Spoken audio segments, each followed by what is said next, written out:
Hi guys, I thought of sharing this project with you which I did for one of my clients in order to give you an idea on the possibilities that we can do with the Pixel LEDs and Arduino. Here we try to make a replica of Knight Rider car dashboard gauges. Here I have used 2.7mm wide WS2812B LED strips. It has 160 LEDs per meter, and I have used these strips before for a RC truck LED bar project, and I have linked the video here.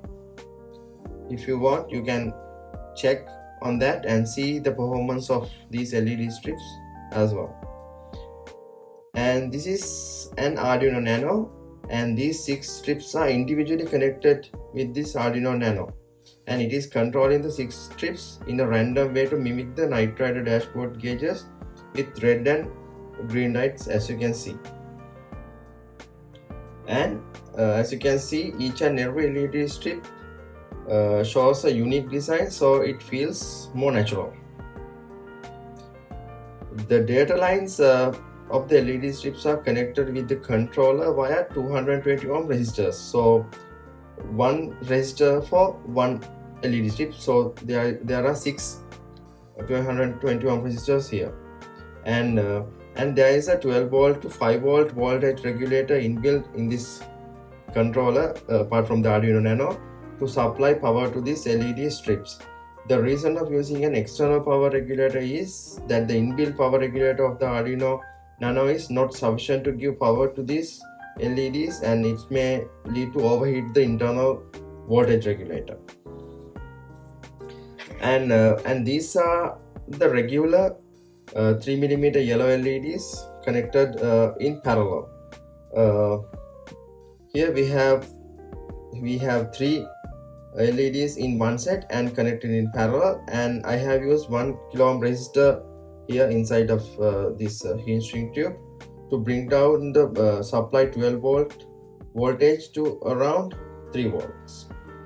These LED sets are going in between these 6 LED strips, as you can see in this video.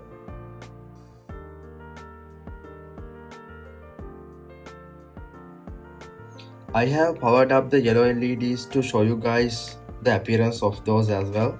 So as you can see, it is very nicely lit, even yellowish tint is there. So these LED sets will go in between these LED strips like this, and there will be a 3D printed enclosure as well as a laser cut template where it masks the unwanted wires and etc. So the final appearance will be pretty nice. As I mentioned, I will try to share a video of the final product as well. So this is it. This is how everything will be come together to make that dashboard replica. I will try to share a video after completing this project by my client, and hope you got an idea for your next projects with this example. So see you guys in the next video. Take care.